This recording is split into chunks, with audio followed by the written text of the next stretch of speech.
Sejam muito bem-vindos. Hoje a gente vai mergulhar numa ideia que é, olha, muito poderosa. A de que os nossos maiores desafios, sabe, aqueles que parecem intransponíveis, na verdade, não estão lá fora. Eles estão dentro de nós. E para a gente entender isso melhor, vamos usar uma história incrível sobre propósito e superação. Essa frase é simplesmente genial. Ela foi dita por ninguém menos que o primeiro homem a escalar o Monte Everest. E ela já dá o tom da nossa conversa. A verdadeira conquista, a vitória que realmente importa, é sempre sobre vencer a si mesmo. Então vamos lá. Para a gente alcançar algo que seja realmente grande na vida, não adianta só colocar mais força, mais esforço. É preciso algo mais profundo, uma mudança real na nossa forma de enxergar o mundo, uma verdadeira transformação de mentalidade. E essa ideia de um chamado superior, que a gente vê em tantas narrativas importantes, é basicamente sobre isso. É um convite para pensar de um jeito novo, sabe? Uma transformação que mexe com as nossas crenças mais básicas. E o exemplo perfeito para ilustrar isso é a jornada de Moisés. Pensa bem, Moisés não é só um personagem histórico, ele é como um arquétipo.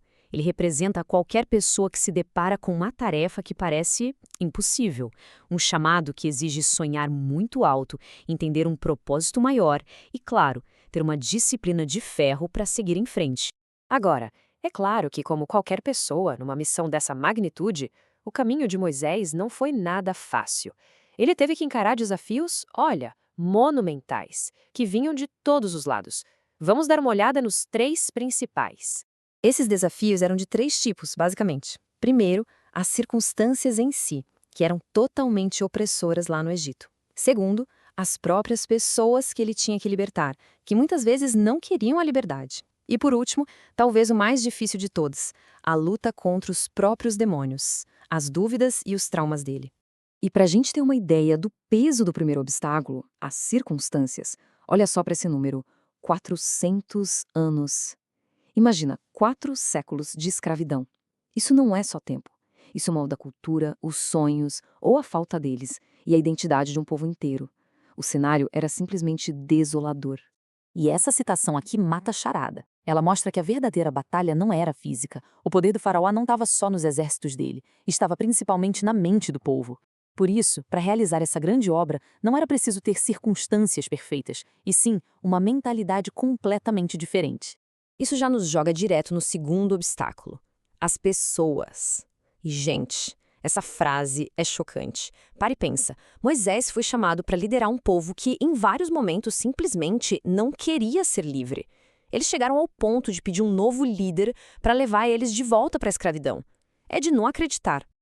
Então, o ponto crucial aqui é o seguinte: quem vive buscando a aprovação dos outros, esperando incentivo ou cooperação o tempo todo, raramente consegue fazer algo realmente grande.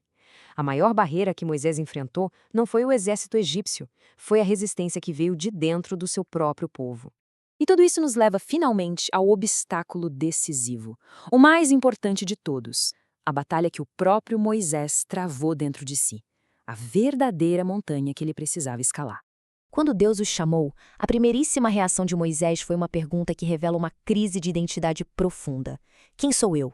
Ele não sabia mais quem era, egípcio ou israelita, príncipe ou pastor de ovelhas. Essa dúvida era paralisante.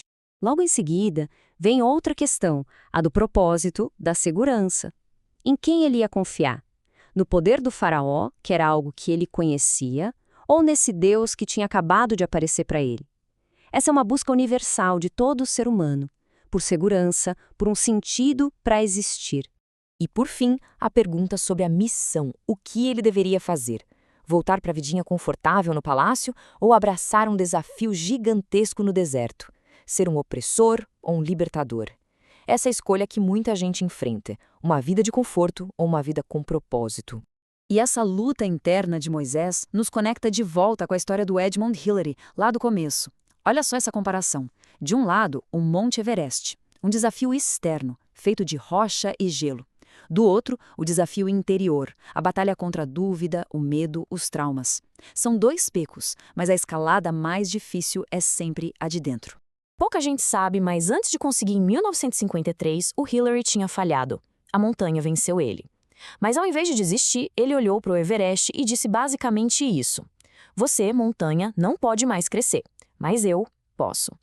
Essa mentalidade de crescimento foi o que fez toda a diferença. E depois que ele finalmente chegou lá no topo, o Hillary revelou qual tinha sido a verdadeira conquista. Ele disse que o mais difícil não foi o frio, não foi a falta de ar. O mais difícil foi vencer a si mesmo. A montanha que ele realmente conquistou estava dentro dele. Certo. Então, como é que Moisés resolveu esse conflito todo? Como ele conseguiu, afinal, conquistar essa montanha de dúvidas que existia dentro dele? A resposta não estava na própria força dele, de jeito nenhum. Para todas aquelas perguntas paralisantes de Moisés, quem sou eu? Por que justo eu? A resposta de Deus foi incrivelmente simples, mas ao mesmo tempo de uma profundidade enorme. Eu estarei com você. A questão nunca foi sobre quem Moisés era, mas sobre quem estaria com ele na jornada. E aqui está o ponto central de tudo. A solução não era Moisés, do nada, se tornar mais forte ou mais confiante por conta própria. Não! A solução era ele aceitar uma parceria divina. Era entender que aquela obra gigantesca seria feita através de um relacionamento. Então, para a gente resumir as lições principais. Primeiro, um grande propósito sempre vai exigir uma mentalidade transformada. Segundo, o nosso maior obstáculo, na maioria das vezes, é a nossa própria dúvida. E terceiro, o caminho para a vitória não é a autossuficiência, e sim o relacionamento. E tudo isso nos deixa com uma pergunta final para reflexão. Na jornada de cada pessoa, com os seus próprios desafios e sonhos, sempre existe uma montanha interior, um pico de medo, de dúvida, de insegurança que precisa ser conquistado antes de qualquer outra coisa.